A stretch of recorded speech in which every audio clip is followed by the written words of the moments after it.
It was supposed to be a celebration, the biggest day in European football. Liverpool will take on Real Madrid for what they hope will become their 7th European Cup victory. But for thousands of Liverpool fans, the dream ended before the game had even begun. They fired tear gas. Bump, bump, bump. People were getting crushed at the front. It was like a war zone. I'm Layla Wright, a journalist from Liverpool. 5 months ago, chaos in Paris echoed one of my city's darkest chapters. This is like Hillsborough all over this. Absolutely reminiscent of Hillsborough. I've analysed more than 300 videos recorded by Liverpool fans, piecing together what went wrong. If it hadn't have been for the restraint of many of those Liverpool fans and their historical knowledge of Hillsborough, we would have had deaths at the Stade de France.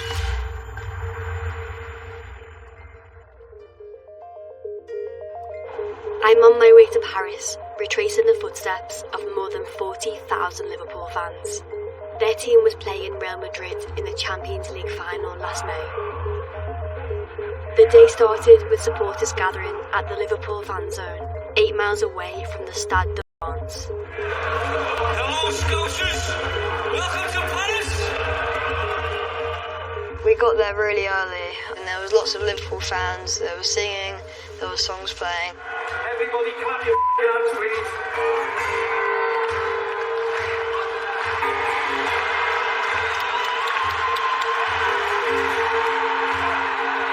And I was so excited. I was excited as Maxwell, and the atmosphere was just really, really good. What a wonderful way to finish the season, lifting the European Cup. The fan zone was amazing.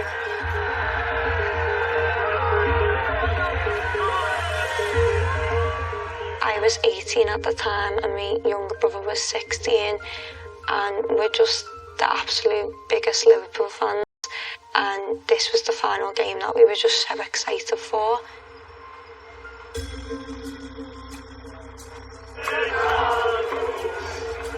Thousands of Liverpool fans who bought tickets began leaving for the stadium. Others stayed to enjoy the match on big screens in the fan zone. And I was like begging my dad to go over there because I just wanted to get into the stadium. League final.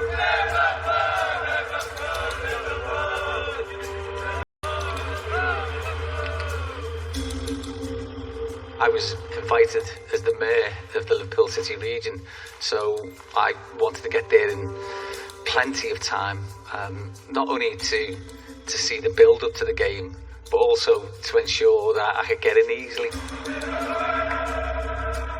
It should have been a straightforward journey. Fans could have taken one of 2 train lines to the stadium in the suburb of Saint-Denis. But there was a strike that day, so they were told to use just one.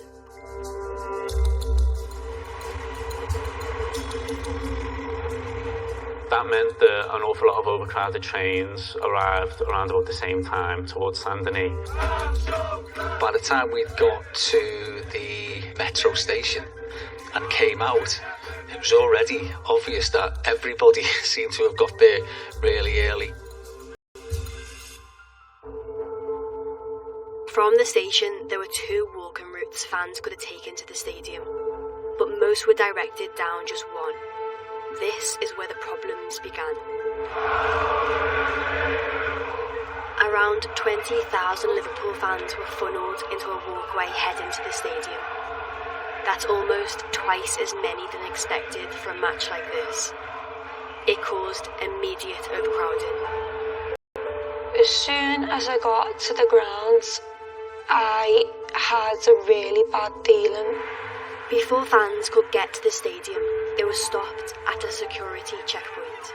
As well as searching fans, stewards were also inspecting tickets that cost anything between 70 and 690 euros. French police had been warned there could be forgeries. The checkpoint caused a bottleneck.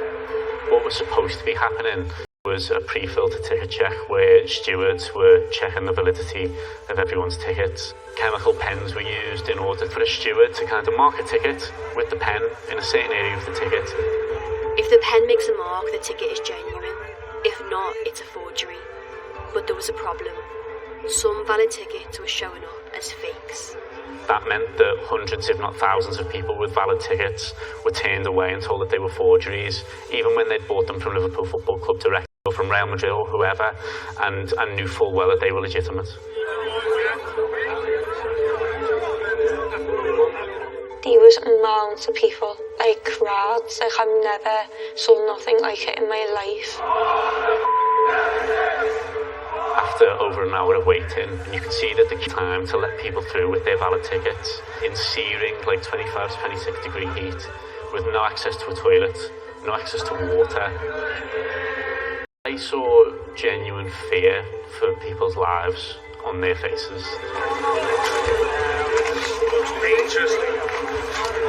I was scared myself, you know, and to have my 11-year-old son with me who's, you know, absolutely petrified because of what was happening. It was scary. I just wanted to keep him safe.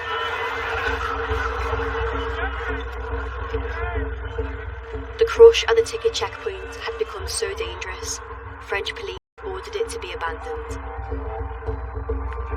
Around 15,000 Liverpool fans were now heading towards the stadium. Shame on Paris! Shame on France!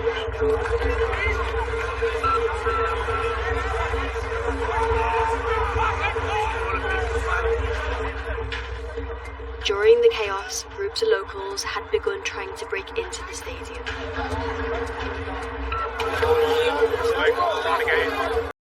They would climb over the barriers to get in.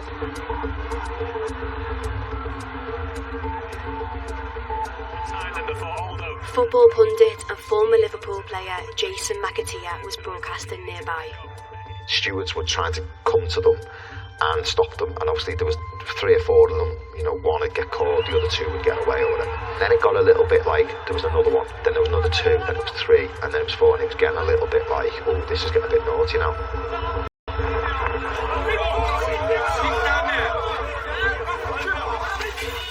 Stewards tried to control the situation by closing some gates into the stadium, leaving fans wondering if they'd ever get inside to see the match. I've got a ticket! I'm paying for a ticket! With thousands of fans released from the ticket checkpoint now heading towards the gates, another dangerous crush began to build. People were getting crushed because this space was not now a place that could hold this amount of people. Tonight we're witnessing it. It is building, you know, fans. There is a slight frustration because, you know, they're not getting in quick enough. I don't know what's going to happen, but it is building. There's lots of numbers here, and, you know, hopefully everyone gets in before kick-off. We were watching the crowd build because we're leading up to the game, so time's ticking away. I could sense something wasn't right. All the fans were shouting all over the place. They were shouting up to the journalists, do something about it. You know.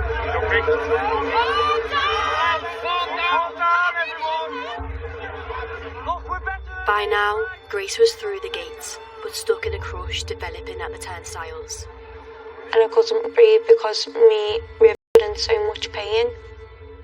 I was thinking, oh my God, anything could crack here, anything could be broken.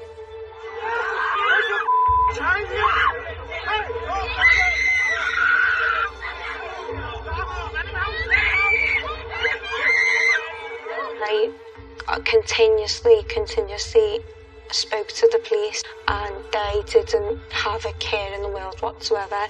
There was actually one that laughed at me.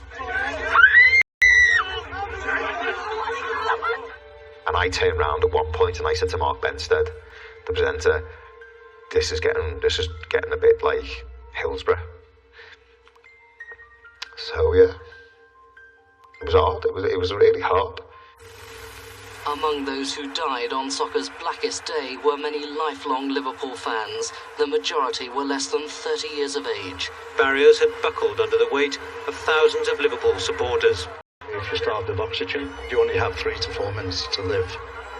By the time they got them out, some were dead, some were dying and would never recover. And at the time, over 90 people died, and then subsequently, over the next days and then years, the total became 97.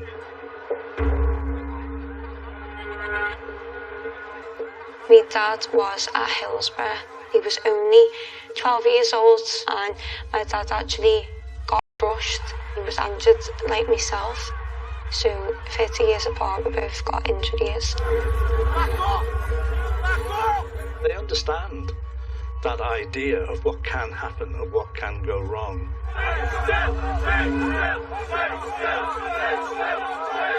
The fact that Liverpool supporters have been through that before, and that everybody, even people like me who were not alive at the time when it happened, has that kind of collective local memory of what happened instilled in you from growing up, meant that everybody knew what to do.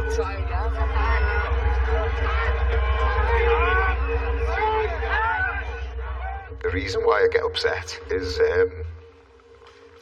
you just think like all these people, what they've been through, it's just happening again. And at that time, you know, when it's all happening, you know, hand on heart, I thought someone was going to die.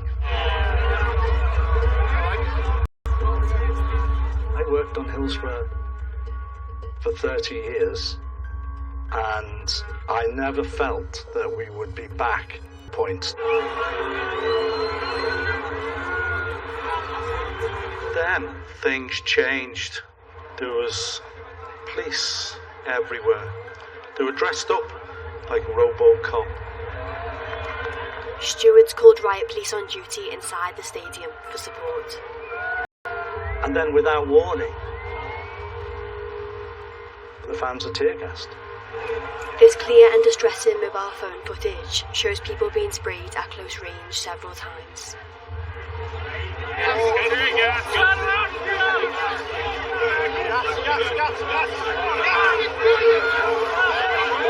I've got really bad asthma and I've been tear-gassed twice.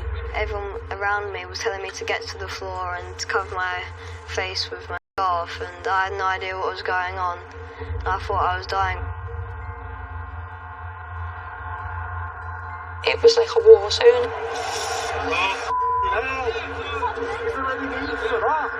He's being pepper sprayed for no reason, standing on a fence trying to get into a ground.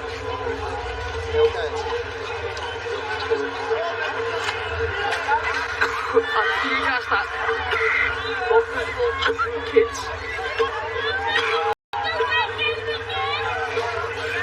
Seeing kids, you know, getting dragged out of a crowd and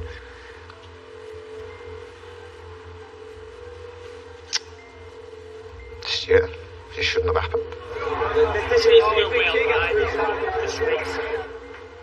Professor Phil Scraton, who led the Hillsborough Independent Panel, has set up his own inquiry into events at the Stade de France.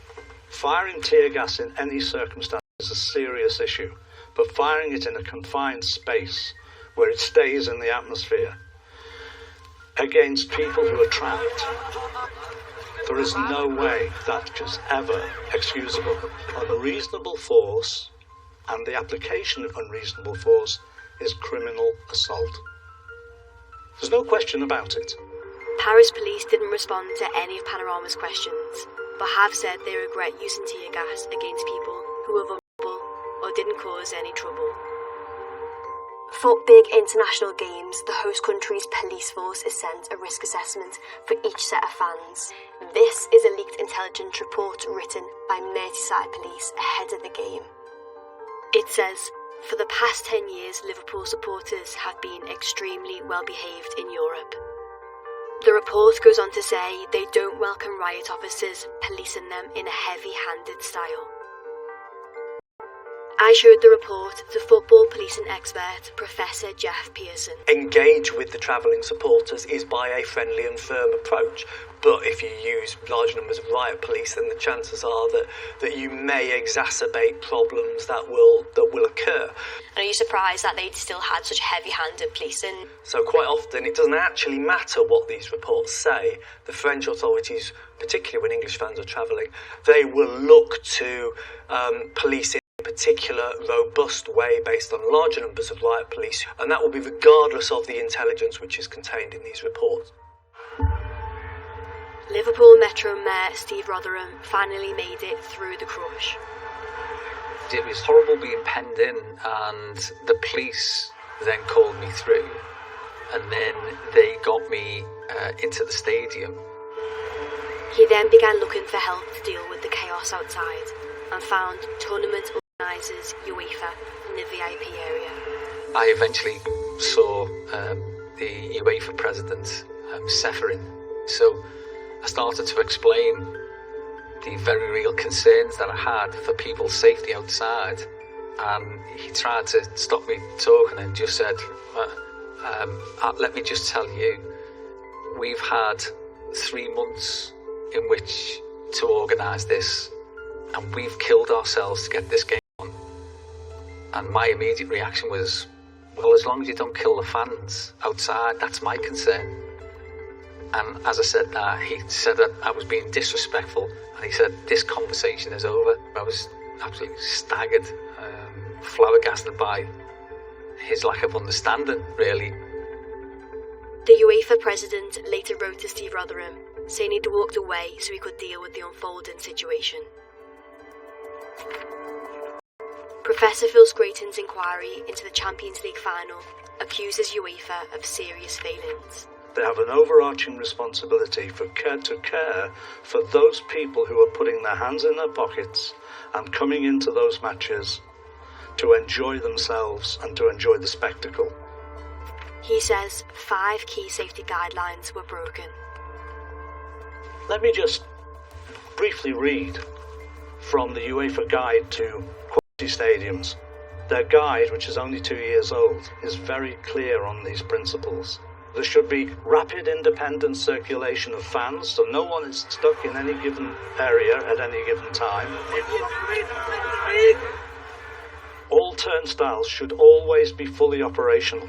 Look at this! What a joke! This is beyond bad. The concourses should guarantee, as they put it, a smooth flow of people. The concourse. Does it look like there's any trouble going on here? No. Just for some reason we can't get in. Not allowed in. They're the guidelines, and every single one of them was breached.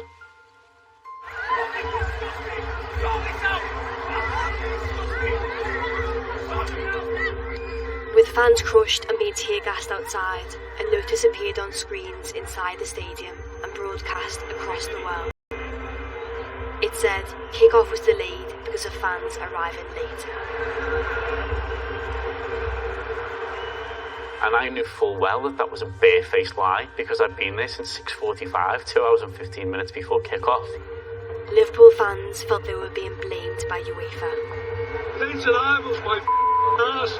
Them people have been in the queue for 2 hours. So I was incredibly angry, but not surprised that UEFA and the authorities were trying to blame the event of everything that had occurred outside the stadium on football fans, because I've been a football fan for more than long enough to know that the fans of any team are scapegoated when the authorities make a mistake, because they don't like to acknowledge that they've got something wrong. When I heard that UEFA were trying to blame Liverpool fans, my first reaction was, here we go again. It was straight out of the Hillsborough playbook. There was danger to life outside with a quick crushing. How did it get that bad? By late arrival of large numbers of people.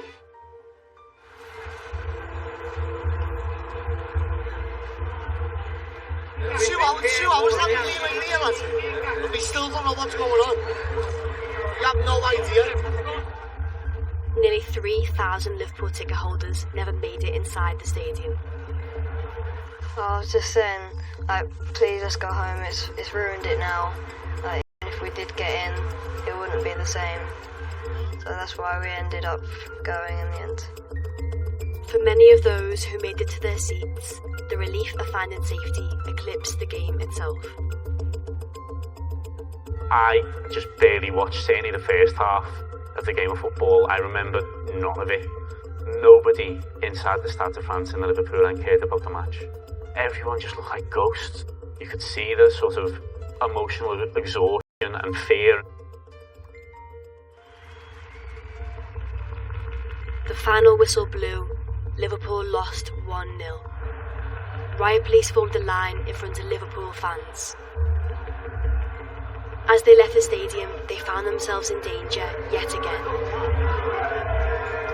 I was already an emotional wreck from what I'd witnessed, and crazy. As we were walking down this area, I could see in the distance a lot of locals on corners. 50 here, 30 there. There was people with knives held against the throat, all sorts of terrible incidents. Some Liverpool fans purposely shown down dead-end alleys and stripped of everything. I got a phone call, and Lucy, my wife, was just crying. Like I've been mugged. There was 5 lads, they've come behind me, they've ripped my shirt open. I'm like, your shirt open? She's like, yeah. They've dragged me to the floor. I thought I was going to get raped. So we go down onto the street. And I swear to God, I've never seen anything like it. It was like out of a film. No police, no stewards, no UEFA. There was just people literally taking up what they wanted. People were running, fellas with kids just by the side, just running up the street, people screaming. It was just like surreal. When people were being mugged or were being attacked by gangs from the local area, the police completely disappeared. So when people actually needed them, the authorities disappeared, had no interest in helping anybody after the match. French police have said they regret the failures outside the stadium after the match. Throughout the whole day, 81 people were arrested, including 14 who travelled from the UK. After the match, French government officials blamed the chaos on Liverpool supporters. The Interior Minister said it was because of forgeries and ticketless fans. 30,000 to 40,000 English supporters, a figure confirmed by UEFA, by the Stade de France, by the French Football Federation, and obviously by the police headquarters, found themselves at Stade de France either without a ticket or with counterfeit tickets. The French authorities from the start seem to have some sort of belief, despite the fact that there's no evidence for it previously, that everybody that attended the fan zone would try to enter the stadium. So where that information came from, I don't know. The leaked Merseyside Police Intelligence report does refer to a high number of forged tickets and says up to 50,000 fans will travel without tickets. But it doesn't say they will try to get into the stadium. I mean, the assumption that 50,000 ticketless fans are going to go to the stadium, where elsewhere in this report it says we are not expecting fans to go to the stadium, march up in large numbers, and we are expecting fans to drink and party in the city centre. Authorities were thinking that, then I would expect them to ask clarification in terms of, well, how many of these fans you're expecting to come up to the stadium? And I'm sure then the answer would have been very few. In the weeks after the final, French government ministers continued to use intelligence reports as a way to justify their match planning. We were expecting a number of problems from Liverpool. We thought it would come from the violent fans. There was an identified risk that several hundred English supporters would try to enter the stadium by forcing the turnstiles and the various access doors. It's obvious, and all the intelligence notes say so, that Liverpool fans pose public order problems. Not all of its supporters, but a small part of them. The intelligence report from Merseyside that we've seen says 50 to 100 supporters could pose a risk, but it goes on to say they will not seek disorder. It's quite clear if they're trying to use the British intelligence report to base what went wrong on the day on, they are just cherry-picking certain minor elements and completely ignoring other elements that say, for example, do not police Liverpool fans in this manner, it will make things worse. I think they're passing the buck. I think they realise that they've made a mistake, that it's their fault that they've had this disorder at this match, and they're looking to blame somebody else. The Merseyside intelligence report was sent to French police by the UK Football Policing Unit, who say it is the operational decision of the host force how this information is actioned. The French government didn't respond to any of Panorama's questions, but has said there were only 1,600 counterfeit Liverpool tickets that day. It's already accepted there was poor management and has made recommendations to ensure fan safety at major sporting events. Liverpool fans are still demanding a full apology from the French government for blaming them.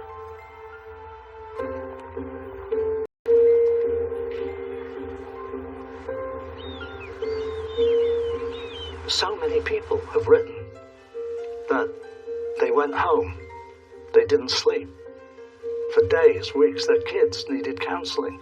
Schools setting up counsellors in schools for children who'd survived. But when my mum saw me and gave me a big hug, like it hurt so hard that I was like saying, "Mum, it hurts too much for you to hug me.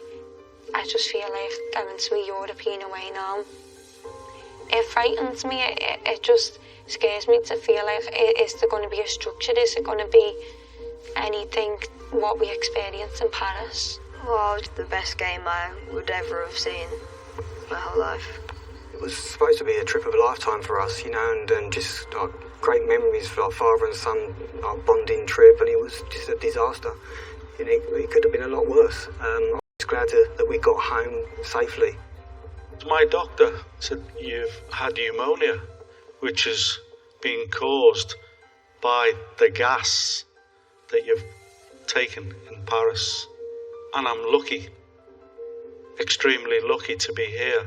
This will continue to happen unless UEFA make a concerted effort to ensure that the primary objective of any of their games is fan safety. You didn't make sure that these people not only got into that ground and a very expensive ticket, which you're all sitting there now reaping the benefits of all this. You didn't get them out the ground and you didn't get them away safely. At least 115 people were injured at the Champions League final in May. UEFA has apologised to all fans who were at the Stade de France.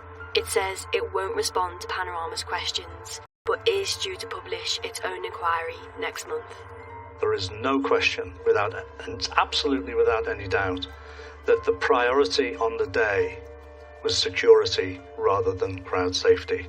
If it hadn't have been for the restraint of many of those Liverpool fans and their historical knowledge of Hillsborough, we would have had deaths at the Stade de France. Details of organisations offering information and support with sexual abuse and feelings of despair are available on the Action Line page of the BBC website.